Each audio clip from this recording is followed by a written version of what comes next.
Time now for baseball on the show. We're live at Nationals Park here in Washington, D.C. Tonight, a matchup of teams at opposite ends of the division between the Miami Marlins and the Washington Nationals. Miami come in as losers in their last 9 games. They'll try to prevent that streak from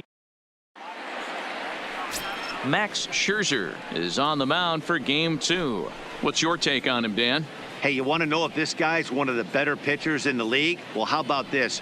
Batters are hitting under 200 against this guy for the year, so he's done a good job against both righties and lefties. And I'm looking for him to be just as dominant in this one.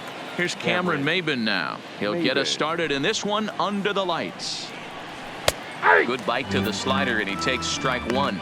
So, guys, these Nationals, as they enter play here tonight, they come in unbeaten and playing well here in the early going. Yeah, Matty B. And you know one thing you don't want to do here, D-Row, you've been on some good teams, not to lose focus at this point of the year, to keep the big picture in sight, because there is a postseason lurking, and it's so easy to get ahead of yourselves and not take the rest of the schedule serious. I think the nice thing for this team is that they won the division.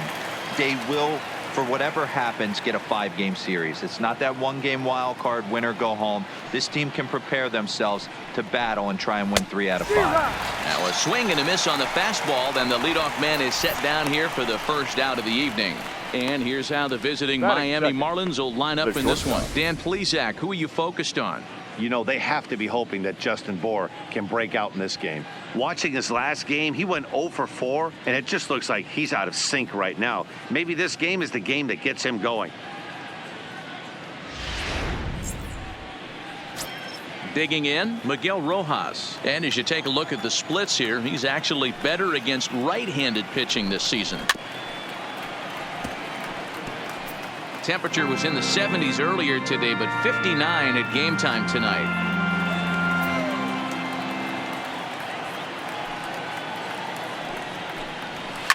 Now a swing and a ground ball for the second baseman, Kendrick. On to first, and Scherzer's on a roll now, 2 away. Now at the plate, Justin Bour. First chance for him here in the top of the first with nobody on.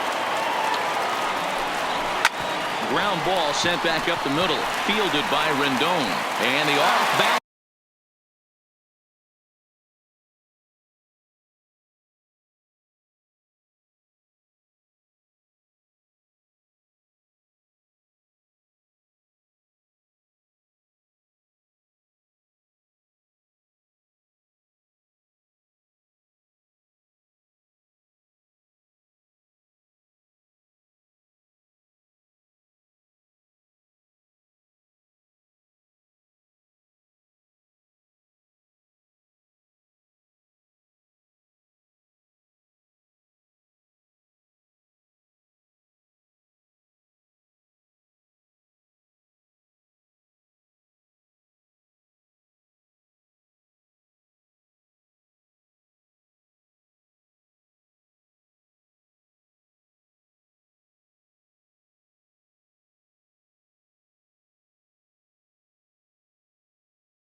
Throw is right there for the 3rd out, and a high degree of difficulty on that one as the side is retired.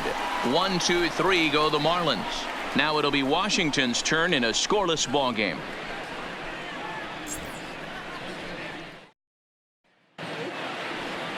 Standing in, Gerardo Parra. He'll lead things off here in the bottom half of the first. No outfielder, Gerardo. First pitch of the at-bat on its way. No balls and 1 strike. Guys, this Marlins ball club, as they begin play here tonight, boy, they are really in need of something to go their way as they come in losers of 9 in a row. Yeah, Matty, if they're going to find any way to dig themselves out of this current losing streak, then they're going to have to downshift a little bit. Do the little things right. Play fundamentally sound.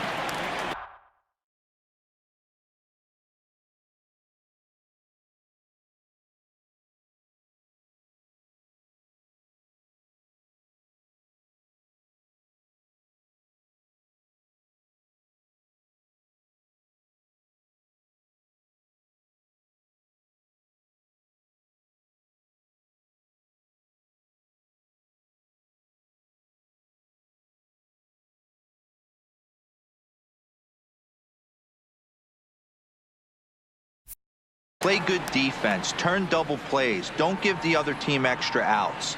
And then somebody hit a gapper in a big spot and let everybody relax a little bit. Maben, patrolling center, makes the play, 1 out. And a look now at the hometown Nationals starting lineup. Mark DeRosa, tell us about this lineup and how they continue the winning streak. You want to talk about a team's worst nightmare. That's what this lineup possesses. They lead the league in on-base percentage. I don't care if it's hits, walks, hit by pitch, does not matter. They are finding ways to create traffic on the base pass almost every inning. And eventually, someone's going to catch a gap, and that usually means 2 to 3 runs in a victory. Here's Ryan Zimmerman now. He enters play.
Play in the hunt for the league's home run crown, but he'll have some work to do down the stretch. He's ready. Here's the first offering. Swing, and he rockets this one down the left field line. And now it'll kick around in the corner. The throw into second. And that is where the wheels pay off as he's able to make it into second with a hustle double. Batting third. When it left his bat, I thought it might squirt foul, but it hugged the line and found its way into the corner. Thought it might be a little bit closer play at second, but he cruised in there with relative ease.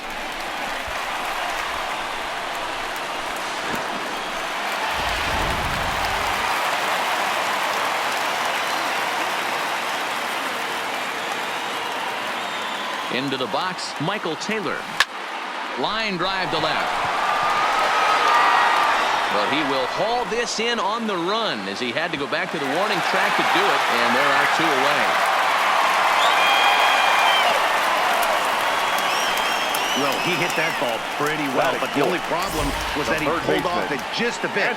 The location was a little on the outer half, so he would have hit it even better if he would have stayed through the middle of the field with it.